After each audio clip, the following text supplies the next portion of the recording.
I'm Sanjana, Jay and Jay's Fireside Chat coordinator, and I'm here with Annie for another Fireside Chat. Annie, thank you so much for joining us today. Happy to be here. All right, so let's jump on in here. Please tell us about your educational and professional backgrounds and the path that you took to get to where you are today. Sure. So my parents were both or are both college professors. My dad was an English professor, my mom was a theater professor. All of the adults I knew in my entire life were all professors. And so that's what I wanted to be, because it was like, that's what you did. You grew up and you became a professor or something. And I really wanted to travel. And so when I was picking colleges, I picked the ones that had the most study abroad programs, and I picked a major that would allow me to study abroad a lot and still graduate in 4 years. So I was a double major of anthropology, study of people, and history.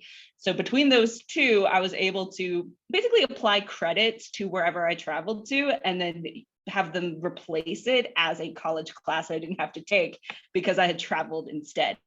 And it was amazing. I traveled abroad to 6 different countries. I did a full semester in Kenya, and then shorter 2-3 week programs during summer breaks and winter breaks to Mali, Egypt, London, Paris, and then an archaeological dig in Wyoming.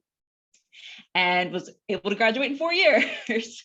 And it was so great. And with that experience, I wanted to keep going. I wanted to keep living abroad. I wanted to keep traveling. And so I signed up to join the Peace Corps, which one of my professors had been a volunteer in the 1960s.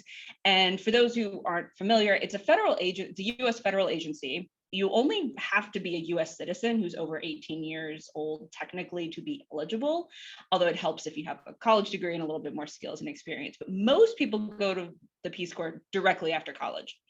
And there was a bunch of different programs at the time. There was how to like gardening, small business, but I knew that the program that would probably be the best fit for me would be teaching English, of going abroad and helping people learn English. And so I went to the recruiter's office and was like, put me on the next plane to whatever country as an English teaching program. That's not how the recruitment works anymore. That's how it was in 2007. You didn't get to choose, your recruiter chose. Now you can choose. You can choose your program. You can choose when you go. You have way more control now. But I basically was like, put me anywhere in the whole wide world. And I got a message from my recruiter that I was going to Turkmenistan, which I had not heard of at the time. It's just north of Afghanistan and Iran. And there's no Peace Corps country there. There's no Peace Corps program there anymore, but it's 2 years, 2 years and 3 months, because you do 3 months in the beginning of learning the language and sort of learning how to do the job. I had not taught English before. And so I had to learn how to teach English in order to go teach English for 2 years. But it was amazing. It was really challenging. It was extremely challenging in every possible way that something can get challenging. But I finished. I didn't quit, stuck it through the job. And forever after, whenever anything sort of challenging happens, it's the experience in which I can, like the rock I can stand on to be like, I can handle this. But whatever is about to happen, I can handle this because I survived Peace Corps for 2 years and 3 months. But after that, I came back to the States. One of the benefits of being a Peace Corps volunteer is you get non-competitive federal eligibility for federal jobs, which means that you get sort of first crack at any federal job listing that is there. So if you're eligible for it, you kind of can sort of skip the line to get considered first. And so I got a job at Peace Corps headquarters in DC and loved it. People were amazing. I loved living in DC. Like most people who worked there were kind of in their mid-20s. It was just like a really fun atmosphere. And I had a mentor there who was really great, who encouraged me that if I wanted to stay in the international development world, which is basically where you get paid to volunteer abroad for a living, is what international development kind of as a career is. And she encouraged me that if I wanted to really do that and have that be my career, I needed to go to grad school. That's just one of those industries in which a graduate school is really necessary. And she had really loved her graduate school experience, and she encouraged me to apply as well. And so I applied to Harvard and I got into their Master of Education program. So it's a 9-month program. So in 9 months, I walked away with a Master of Education in International Education Policy. which is sort of a program that designs kind of what education programs look like at other countries. So it's World Bank, IMF, like a bunch of sort of big organizations and foundations. But what I also walked away with from graduate school is that I didn't want to do that. I was now 10 years down the road into a career. I had a graduate degree in something that I fundamentally didn't want to be a part of at all. And so I was blank slate. Like, I had the graduate degree, I had all this international experience, but I had no idea what to do with it. So I had a friend who was living in New York City who said, come live with me for free, and until you get a job. And I was like, yes to that. So I moved in with her. And even though I had this graduate degree, and even though I didn't want to use it, the fact that I had it meant I got job interviews, even for things in totally different industries. It didn't even matter kind of what my graduate degree was in. And Harvard opens doors, it's just true. And so I got a job temping within a week of moving to New York. And I got connected through a staffing agency to a company called Capital Group, which I'd also not heard of before, within a month. And I've been at Capital Group for the last 9 years, moving around through different roles. I started off as kind of like general helper bee, kind of helping out with like different departments, super entry level, did that for a couple of years. Then I moved to human resources, and I was human resources coordinator for a few years. And then 4 years ago, I sort of worked my way into a role of being a technology trainer. So now I help the people who work in the company on how to use their computers. So I teach bankers how to use their computers. And it's something where if I could get in a time machine and talk to my high school self and be like, in a few decades, you are going to be working in a finance company teaching technology, I would have thought they were insane. But in a way, it's also kind of felt like this sort of natural progression that makes sense looking backwards, that I would not have anticipated. Oh, and that I like it. My high school self would not have believed that I would like it. And I do. So what are you gonna do? Wow, such a fabulous, fascinating, and unique story. I really was just like, wow, at just so many things you said. That is very cool. Very, very cool. And I like how you didn't sort of have like a super linear path. You explored things and then you ended up where you are. I think that's very, very cool. All right. So my next question for you is, did you have any significant extracurricular experiences in high school and or college that you feel really helped you later on in your career? All of it, every single thing. A corporate buzzword, so like warning for corporate buzzword, is transferable skills. Transferable skills has been the key to my professional life.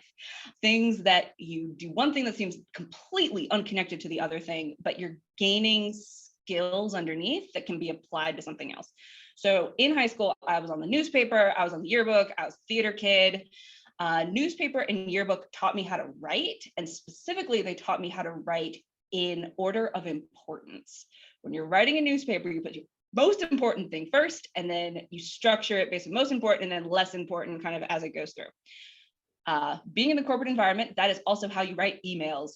Most important first, and then less important as you go. I was theater kid. Theater kid got me comfortable with public speaking, with being able to like write and perform scripts, which as a teacher, both teaching English abroad and then now as I'm teaching technology, absolutely, it's so important. Being able to control your voice, control your body. These are all things that they don't really think about in terms of it being a theater skill, but it is, and it's so transferable to everything else. In college, I wrote movie reviews for the college newspaper. Really fun. Got to watch movies for free. It was a cool gig. It taught me how to write funny. I was not funny before, but just practice of writing funny and just totally tearing apart terrible movies taught me how to write funny, which has been very helpful later on. And I got a campus job in college. I recommend it for everyone to get a campus job. It's not only the money, but when I was the assistant to the director of technology. That department taught professors how to use their computers. I now teach bankers how to use their computers. Like how many decades later, it's the same thing. And when I came back from being a Peace Corps volunteer and I got my job at Peace Corps headquarters, they told me that all of that work I'd done in Turkmenistan, teaching English, writing grants, doing all these community programs, writing classes, ultimately that hadn't mattered to them. What mattered to them is that I knew how to work in an office, like that I knew how to show up on time, that I knew how to make small talk in an office. Like the fact that I knew how to just exist in an office was what got me hired in the federal agency. So if I hadn't had that just assistant helping out in an office, grabbing their mail, grabbing his coffee, if I hadn't had that, I don't think I would have gotten that other job. So it all kind of comes back together. But ultimately I would just say yes to anything. Say yes to anything that looks interesting. Like doing something that there was a Wall Street semester that was offered in my college. And I really thought about it because it seemed super practical. It seemed like, well, business, people need to like learn practical things. And I'm really glad I didn't, because I ended up in the financial data industry anyway. But I got to really follow what I was passionate about and that I was interested in first, and then I got to be practical later, which is the order in which I would recommend people do things. Yeah, absolutely. And I'm sure a lot of students listening in can relate to what you said about, being involved in theater and writing. I'm sure, a lot are as well. And I also like how you mentioned, it's important that you as a person, like, know who you are, know your skills and strengths, because you can always be taught on the job, but it's always just important to sort of be secure in yourself and know how to work with people. And that, gets you hired, as you said. Yeah. All right. So lastly, what advice would you give to young people who will be embarking on their professional lives soon? Say yes to things. There's I'm going to use the corporate buzzword warning again. Scope creep is what happens is, so when you get hired to do a job and you get told that your job is to do X, Y, and Z, and to stay within the scope of your job is to just do those three things. I got hired to do A, B, and C. I'm going to do A, B, and C, and I'm not going to do F or G because that's not my job. I would recommend, and scope creep is when you get hired to do 1, 2, 3, and then someone says, hey, do you also want to do this? You can say no. It's not part of your job description. You can say no. I would always recommend say yes. Say yes to scope creep. Embrace scope creep. Do that extra project. If someone is saying, hey, we just need like somebody else to help volunteer with this extra project, are you interested? Even if you have no idea how to do it, I would say yes, go do it. Gain some more skills, get to know the people in that project, just embrace scope creep, because I've been in Capital Group for 9 years now. I've moved around all these different jobs. I did not get technically hired to 3 of those jobs. I just kept on saying yes to things, in which my job started here, and then I kept on saying yes and saying yes and saying yes, and my job kind of moved over here until it was a new job that I got paid more to do because it was more advanced and interesting than what I'd been initially hired to do. And so I've done that.